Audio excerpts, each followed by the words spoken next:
Ken, we'll start down with you. Biggest funding hurdle that you've run up against or overcome, if any? Whether it's internal or external. It could be a mindset thing or it could be a logistical.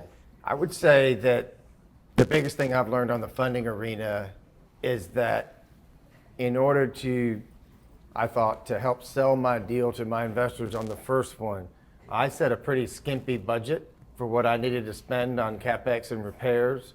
And so it made my life hard during that period in which when bids would come in and they would be too much, I was sweating it and worried, and I wanted to, stay within that budget. I didn't want to go over budget on my first deal and have to fess that up to all my people.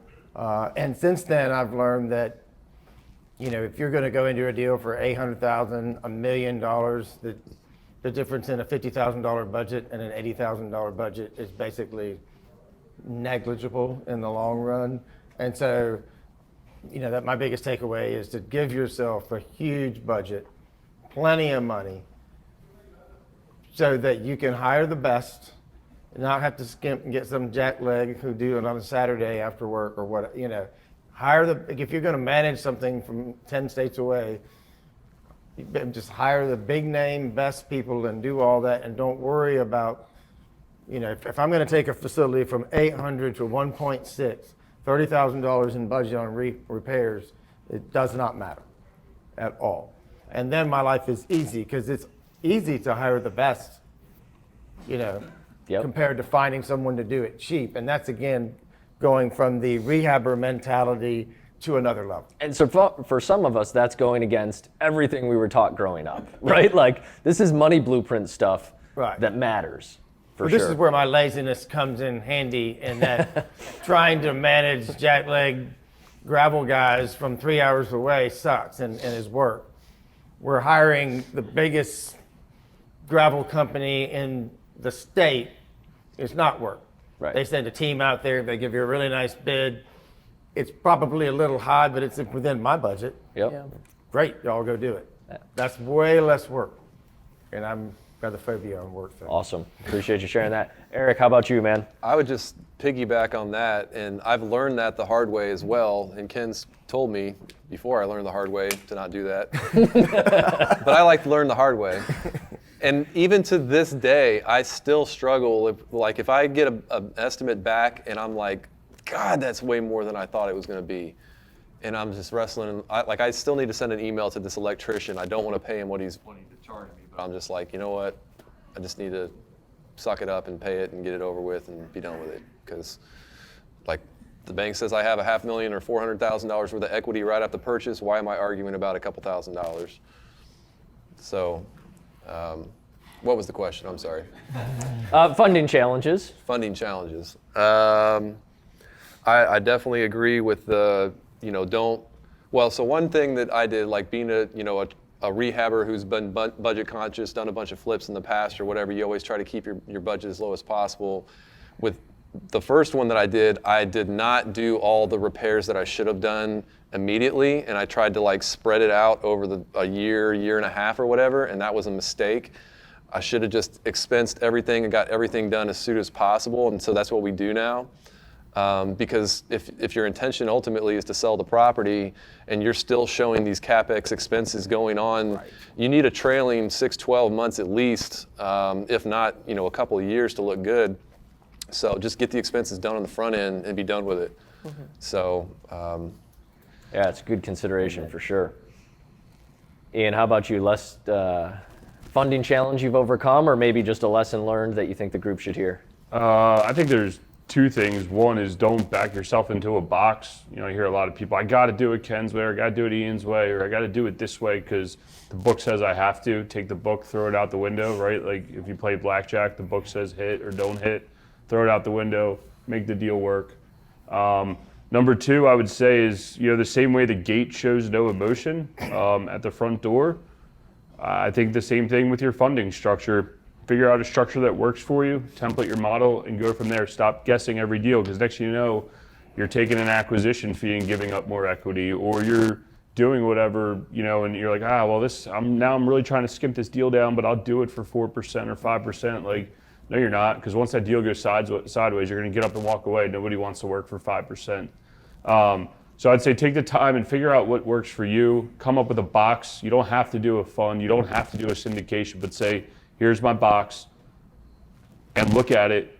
I guess my two statements kind of conflict each other. Don't be in a box, but put yourself in a box, right? Throw out the book and get in the box, damn it. Yeah. But It'll make more sense at 11 o'clock at night by the Yeah. fire. But to his point about, have your criteria, what you want, and stick to that criteria as much as you can. But there's got to be, you have to be able to think outside the box a little bit just to see if you can still make something work, but don't spend a bunch of time on it. Exactly, because then you're going to get beat out by anybody probably in this room, because Ken knows his answer, Eric knows his answer. I can do it. The deal that we're doing now in Baton Rouge, that was literally a phone call from the broker. I said, give me 12 hours because it was a large underwriting deal. I knew the box that I wanted to stick it in. I knew where I could get my debt. I knew the equity that was available to me. I knew quasi what the split would be. Is this deal worth it to me? 12 hours later, I called him back. He said, well, someone else offered, pay $100,000 more, and it's yours. I said, okay, let's go. So 12 hours. That's all it was spent on it. So there was a lot of crap afterwards, but We might hear some of that. yeah. For me, I don't know if necessarily hurdles rather than lessons learned. I think just like what Mike says, asking yourself what would make this a deal. And like Mike also mentioned, with the one that we own together, it was finding a way to make it work for me while making money up front while still owning the deal. So I think there's so many different ways to make a deal work. And to kind of touch back on the wholesaling, I did that with Scott Spear, and what he did, which I thought was really cool, was he just took his fee and he rolled it back into the property to keep some equity. And I didn't know of anybody who was doing that when we did that, and I thought that was really smart. And so I just think there's so many different ways to make a deal work for yourself. And was it you that mentioned about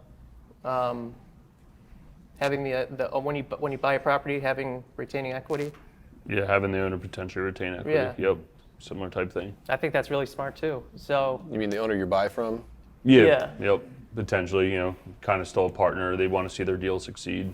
Yeah. So I did that when I sold my first facility, Syracuse. I sold it for $1.8 million was the purchase price, but they gave me $1.6 million in cash. I left $200K in the deal, and I'm still a 10% owner. I sold that 3 years ago.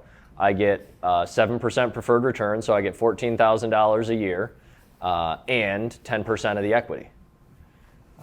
So it's a great way to get really passive in an asset that I'm already comfortable with because I owned it for 7 years prior to that. It was a no-brainer for me to do that.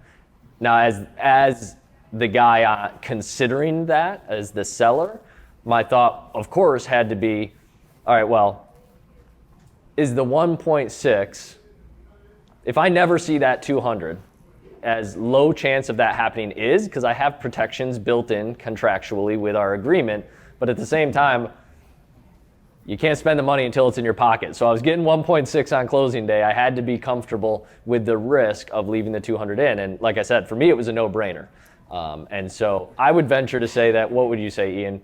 10% of owners, maybe less than that, would even know, be familiar with that as a concept. So it becomes upon you to teach them, introduce it to them, help them get comfortable with it, and then see if you can't finesse it to the finish line.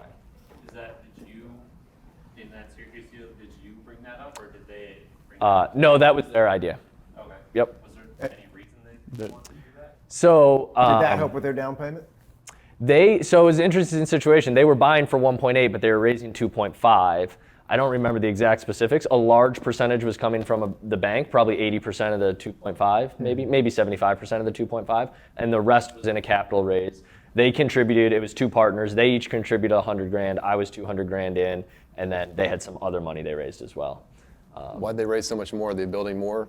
That was the plan, despite my best advice to them was, listen, the next round of expansion is probably 18 months away. That's just me though, but I'm not the owner anymore. Didn't they have to pave it too? Because it really needed pavement? No, they didn't need to pave. Their Was that the black other fence. one? That was a different one. Oh, okay. Different property. So he kicked out $3,000 worth of monthly parking with the idea to build. And then 3 months later, started marketing to refill it because he realized that the advice I had given him was relatively valid. And so they still haven't expanded to this day.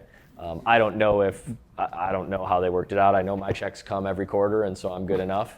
But if you're the seller in that situation, the buyer's actually giving up some control. You can dictate a little bit more. And in the same way, if you're a smart buyer, you would say, I'll give you what you want today, but this is how it's going to work. Yeah. You've regained control and potentially in a better financial position or negotiating position to take the control of that deal. And that's where doing off-market deals could potentially be better than on-market deals, because you got to get that damn broker out of the way who doesn't care, this is the traditional box, this is how I want to get to the closing table. If you do seller financing, where's my commission going to come from? Not my problem, babe. You work it out with the seller. So